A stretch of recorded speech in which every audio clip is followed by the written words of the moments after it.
Yeah, so we're going to do a video on how to manage your schedule on Preply or Preply on Preply. Because I got a really heavy schedule and I had quite a few comments about it, about how do you manage such a schedule. So let's have a look. First of all, we're going to look at the actual interface of it. Okay, so let's have a look at the actual layout of the schedule. So this is my calendar as Monday to Sunday, as you guys know, as you guys work with it. And you can see most days I start at about 5 a.m. or 4 a.m. Throughout the week. Let's get actually a better week. 1 second. All my weeks are pretty much full on, packing in as many hours as possible. I try to work about 80 hours a week. Realistically, I don't know if I ever do that. Maybe I don't do 70 or something like that, but it's still pretty high. Starting at, like I said, 3 a.m. and then it's through the day. I try to stack them back to back. So this comes from getting tired of having 15-minute breaks between my classes. I used to teach 10 years ago. I'm 33 now, so I started teaching at 23 in a private institute. It was I had 15-minute breaks between my classes, and that would just, at the end of the day, like after 4 classes, you got an hour wasted. So I like to pack them together just to have as many, to get an extra hour in there, basically. So some days are pretty full on, like Sunday, for example, I start at 4 a.m. It's just a 24-hour day, basically. It just goes all the way through until nighttime. There are some extra hours on here that you guys can't see because I work with them privately off the platform as well. Most of my stuff is on the platform. Like I said, my availability is really cut down. If you look at this, there's no time. All this space here on the availability, all this space here, all this space here, and all this space here are actually full of classes. And also early in the morning as well, I'm full of classes, and at nighttime I'm full of classes.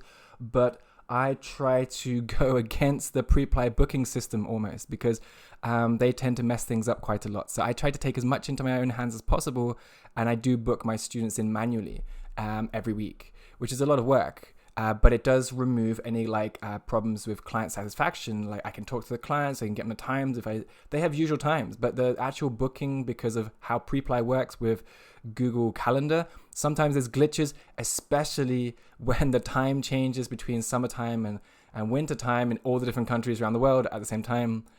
That's a pain. So that's a really annoying transition period twice a year.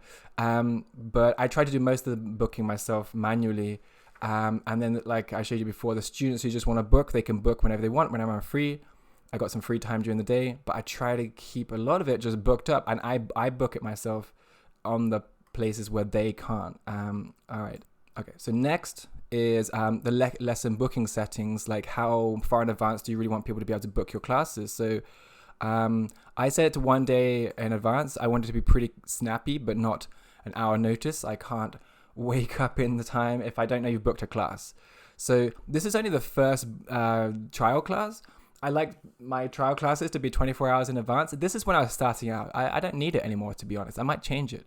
But when I was starting out, you really need at least 24 hours notice to brush up on the material, like to really learn the stuff. Like people come to you asking you if you can teach them some complicated calculus or something you haven't seen for a long time. You have to go study it real quick.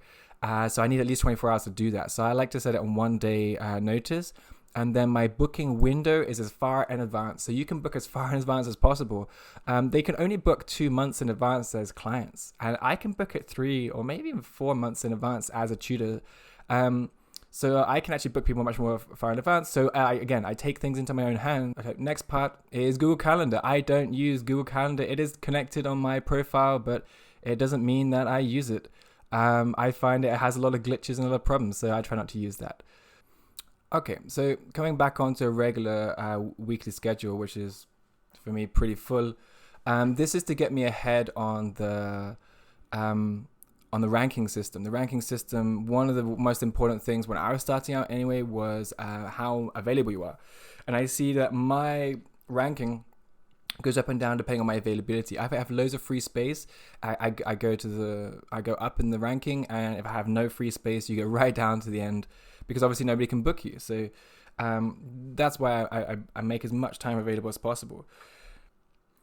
Next is time zones. I'm based in South America. I'm based in Argentina, which is actually a really good time zone because I'm about 4 or 5 hours ahead of Europe. and I'm in line with United States, and on the East Coast United States, on the West Coast United States, there's still about 5 hours difference as well. And then Hong Kong is on the other side of the world, which is about 11 hours difference. So I have a lot of students in Hong Kong, a lot, because they're all British speaking and they all do GCSEs, they all do English curriculum stuff, and that's my job.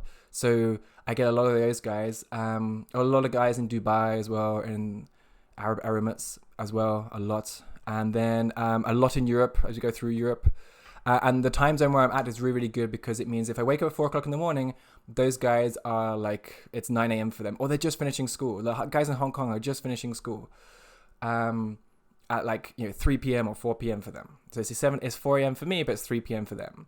So my time zone is really, really good. And you got to find one that works for you. And the way to do that is just open up your hours all the time. So yeah, like I said, I normally teach school kids when they finish school throughout the whole day.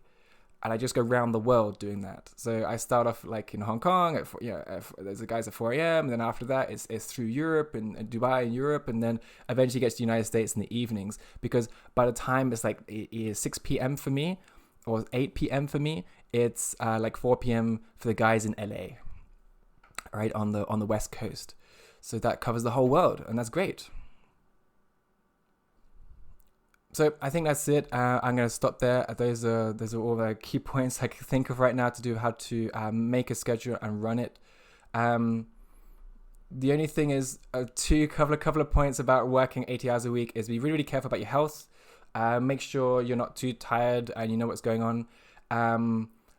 Don't sacrifice the quality of your classes or your family or your health because you're working too much. I've seen a couple of tutors who do work too much and they do fall asleep in classes, or they go a bit fuzzy. I used to have that problem. I used to be a bit fuzzy in classes, but these days it's fine. I don't know what happened. I can just keep focus on high level mathematics day or night, and it's absolutely fine. The next thing I want to talk about is doing a transition from your regular job into working on pre-apply full-time. It should be another video because that's like 8 minutes right now.